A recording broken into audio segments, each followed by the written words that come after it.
There's a profound truth that Carl Jung discovered about childhood trauma that most people never fully grasp. Trauma doesn't just leave emotional scars, it creates an entirely different language. Not the kind of language you speak with your mouth, but a deeper, more primal form of communication that emerges from the wounded places in your soul. This language speaks through symbols, behaviors, dreams, and unconscious patterns that most of us never learn to decode. When a child experiences trauma, something extraordinary happens in their developing psyche. The conscious mind, overwhelmed and unable to process the intensity of the experience, begins to communicate through what Jung called the symbolic language of the unconscious. This isn't poetry or metaphor. This is the psyche's desperate attempt to preserve itself by encoding trauma in ways that allow the child to survive while still holding the essential truth of what happened. Jung spent decades studying this phenomenon, and what he discovered revolutionized our understanding of how trauma affects human consciousness. He realized that childhood trauma creates what he termed autonomous complexes, psychological structures that operate like separate personalities within the unconscious, each speaking their own dialect of pain, fear, and survival. Understanding this language isn't just intellectually fascinating, it's the key to genuine healing and psychological freedom. If you've ever wondered why certain experiences trigger inexplicable emotional responses, why you find yourself drawn to specific patterns in relationships, or why your dreams contain recurring themes that seem to come from somewhere deeper than your daily concerns, then understanding Jung's insights about trauma's language could fundamentally transform how you see yourself and your path toward healing. Before we explore these profound psychological territories, if you're someone who values deep understanding over surface-level explanations, make sure to subscribe and turn on notifications. This channel is dedicated to exploring the transformative truths that can genuinely change how you experience your inner world, and every video builds on these foundational insights that have the power to unlock parts of yourself you may not have known existed. Now let's discover what Jung understood about the secret language of childhood trauma, and how learning to speak this language fluently can become your pathway to unprecedented self-understanding and authentic healing. Carl Jung's revolutionary understanding of trauma's language begins with his discovery of what he called the collective unconscious, a deeper layer of the psyche that contains universal patterns of human experience. When childhood trauma occurs, it doesn't just affect the individual child, it activates archetypal energies that have existed in human consciousness for millennia. These archetypes begin to speak through the traumatized psyche, but their voice is distorted by the wound, creating what Jung recognized as a unique form of psychological communication. The language of childhood trauma is primarily symbolic rather than literal. A child who experiences betrayal by a trusted adult doesn't simply form a conscious belief that people can't be trusted. Instead, their unconscious begins to generate dreams filled with images of dark forests, dangerous animals, or crumbling bridges. These symbols carry the emotional truth of the trauma in ways that direct verbal expression cannot capture or contain. Jung observed that traumatized children often develop what he called active imagination as a survival mechanism. They create rich inner worlds populated by characters, scenarios, and symbolic landscapes that allow them to process experiences too overwhelming for their developing conscious minds. This imaginative capacity, while serving as protection, also becomes the foundation for trauma's unique language, a form of communication that speaks in images, metaphors, and archetypal patterns.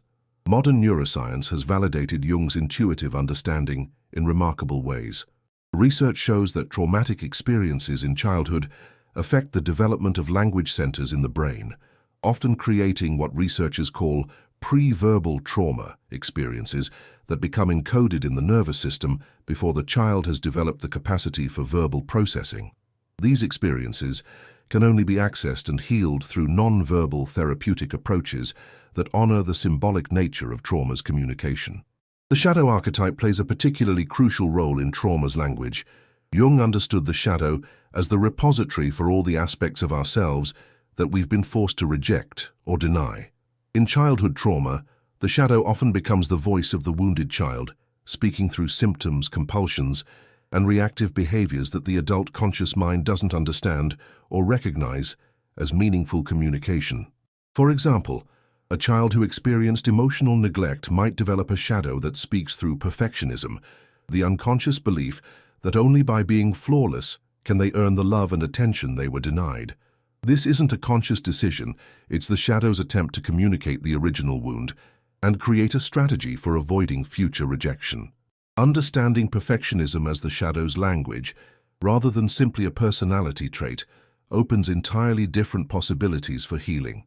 Jung's concept of complexes becomes essential for understanding how trauma's language organizes itself within the psyche.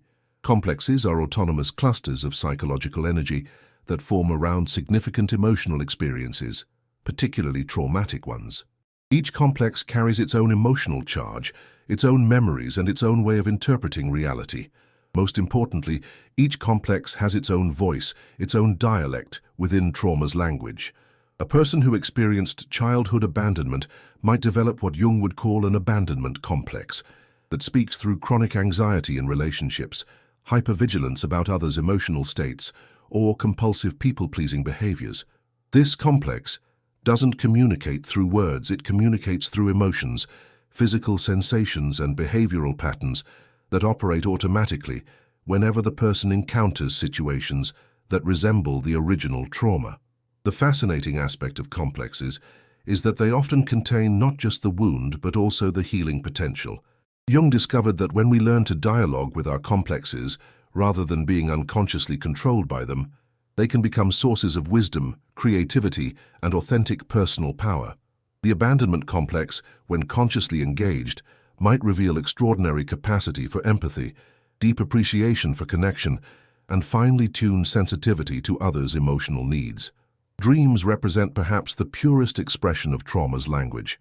Jung considered dreams to be letters from the unconscious, and in cases of childhood trauma, these letters often contain urgent messages about unhealed wounds and unrealized potential. Trauma dreams typically don't replay the actual traumatic events. Instead, they create symbolic scenarios that capture the emotional essence of the trauma, while pointing toward possibilities for resolution and growth. A person who experienced childhood emotional abuse might have recurring dreams of being trapped in small spaces, being chased by shadowy figures, or discovering hidden rooms in familiar houses. These images aren't random. They're the psyche's attempt to communicate about the original experience of feeling trapped, pursued, or discovering that familiar people had hidden, dangerous aspects. The dreams also often contain symbolic representations of escape routes, helpful figures, or sources of power that point toward healing possibilities. Jung developed the technique of active imagination, partly to help people learn to dialogue with the symbolic language of their dreams and complexes. This involves consciously engaging with symbolic material through visualization, creative expression, or internal dialogue, allowing the unconscious to communicate its wisdom directly. For trauma survivors, active imagination can become a bridge between the symbolic language of their wounds and their conscious capacity for understanding and integration. The somatic dimension of trauma's language is particularly significant in Jung's understanding. He recognized that the body itself becomes a vessel for unconscious communication, storing traumatic experiences in the nervous system, musculature, and cellular memory. Chronic tension, unexplained physical symptoms, or specific areas of numbness often represent the body's attempt to communicate about traumatic experiences that have no verbal expression. Jung observed that many trauma survivors develop what he called somatic metaphors, physical symptoms, that symbolically represent their psychological wounds. A person who felt strangled by childhood emotional abuse might develop chronic throat problems. Someone who felt heartbroken by early abandonment might experience cardiac symptoms without medical explanation. These aren't psychosomatic illnesses. In the dismissive sense, they're the body's sophisticated attempt to give physical form to psychological truths that have no other outlet. The language of trauma also manifests through what Jung called projection, the unconscious tendency to see aspects of our inner world reflected in external people and situations. Trauma survivors often find themselves repeatedly attracted to relationships or circumstances that mirror their original wounds. Not because they're masochistic, but because the psyche is attempting to externalize and resolve the internal trauma through symbolic reenactment. Understanding projection as trauma's language, rather than simply a psychological defense mechanism, opens profound possibilities for healing. When someone realizes they're projecting their wounded inner child onto their romantic partner, expecting them to provide the unconditional love and perfect attunement they missed in childhood, this recognition becomes an opportunity for conscious dialogue with the traumatized aspects of themselves, rather than unconscious repetition of familiar patterns. Jung's understanding of synchronicity, meaningful coincidences that seem to arise from beyond ordinary causation, also relates to trauma's language. He observed that trauma survivors often experience significant synchronicities related to their healing journey, as if the universe itself were responding to their unconscious communications and providing exactly the experiences, people, or insights needed for growth. These synchronicities can be understood as the collective unconscious responding to the individual's trauma language with healing resources and opportunities. The mythological dimension of trauma's language was particularly fascinating to Jung. He discovered that traumatized individuals often identify strongly with mythological figures, fairy tale characters, or archetypal stories that mirror their own experiences. The abandoned child sees themselves in Hansel and Gretel. The abused child identifies with Cinderella. The neglected child resonates with the ugly duckling. These aren't just interesting parallels, they're the psyche's way of connecting personal trauma with universal human experiences, providing both validation and potential pathways for transformation. Jung believed that engaging consciously with these mythological parallels could be profoundly healing. When someone recognizes their story as part of a larger archetypal pattern, they often experience both relief that their suffering has meaning beyond personal pathology and hope that their story, like the myths, contains possibilities for triumph, transformation, and transcendence. The creative arts become essential vehicles for expressing and healing trauma's language in Jung's approach. He observed that trauma survivors often possess extraordinary creative abilities, precisely because their psyches have developed sophisticated symbolic languages for communicating complex emotional realities. Art, music, dance, writing, and other creative expressions allow the symbolic language of trauma to find form and voice in ways that promote integration and healing. Jung encouraged trauma survivors to engage with creative expression, not as therapy in the conventional sense, but as dialogue with the unconscious aspects of themselves that carry both the wound and the healing potential. Through creative work, the symbolic language of trauma can be externalized, witnessed, and gradually integrated into conscious awareness, allowing for genuine transformation rather than mere symptom management. The relationship between trauma's language and spirituality was another crucial aspect of Jung's understanding. He observed that many trauma survivors develop profound spiritual sensitivity, often experiencing direct connection to transcendent realities that bypass traditional religious structures. This spiritual dimension isn't separate from the psychological, it's another dialect within trauma's language, pointing toward experiences of meaning, connection, and healing that transcend the individual ego.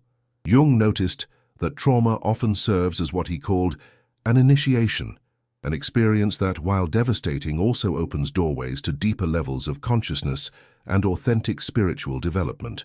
The person who survives childhood trauma and learns to decode its language often develops what Jung termed religious attitude, not necessarily involving traditional religion, but involving recognition of sacred dimensions within ordinary experience and profound respect for the mystery of human consciousness. The healing journey involves learning to become fluent in trauma's language rather than trying to translate everything into rational, verbal communication. This means developing comfort with paradox, ambiguity, and symbolic thinking. It means learning to listen to the wisdom of dreams, symptoms, and seemingly irrational emotional responses. It means recognizing that the psyche communicates through the whole person, body, emotions, imagination, and spirit, rather than just through conscious thought. Jung's approach to trauma healing emphasizes the importance of what he called holding the tension of opposites. Trauma creates splits within the psyche: the innocent child who trusted and the wise child who learned not to trust, the part that longs for connection and the part that fears intimacy, the aspect that wants to heal and the aspect that clings to familiar pain. Rather than trying to resolve these tensions quickly, Jung advocated learning to hold them consciously, allowing the psyche's natural healing wisdom to gradually create new possibilities that honor both sides of the conflict. This process requires tremendous patience and self-compassion because trauma's language often communicates through what appears to be resistance, self-sabotage, or regression. Jung understood these apparent setbacks as meaningful communications from wounded aspects of the psyche that need to be heard and integrated, rather than overcome or eliminated. Learning to listen with curiosity, rather than judgment, to these seemingly negative expressions often reveals profound wisdom and healing potential. The concept of individuation, Jung's term for the lifelong process of becoming who you truly are, becomes particularly relevant for trauma survivors. Childhood trauma often interrupts the natural individuation process, forcing the child to develop false selves or adaptive personas that ensure survival but prevent authentic self-expression. Learning trauma's language becomes essential for reclaiming the authentic self that was protected or hidden during the traumatic experiences. Jung observed that trauma survivors who learn to speak their trauma's language fluently often develop what he called authentic authority, the capacity to guide others not from theory or technique, but from genuine understanding of the psyche's deeper processes. These individuals become what Jung termed wounded healers, people whose own healing journey qualifies them to assist others in navigating similar territories. The collective dimension of trauma's language was also crucial to Jung's understanding. He recognized that individual trauma is always embedded within larger social, cultural, and historical contexts. The child who experiences abuse carries not only their personal wound, but also the collective trauma of generations of family dysfunction, cultural violence, or social oppression. Healing individual trauma often involves recognizing and working with these collective dimensions. Jung believed that learning to decode trauma's language contributes to collective healing as well as individual transformation. When someone develops fluency in their own trauma's symbolic communication, they often become more sensitive to the collective trauma expressed in social symptoms, cultural patterns, and historical repetitions.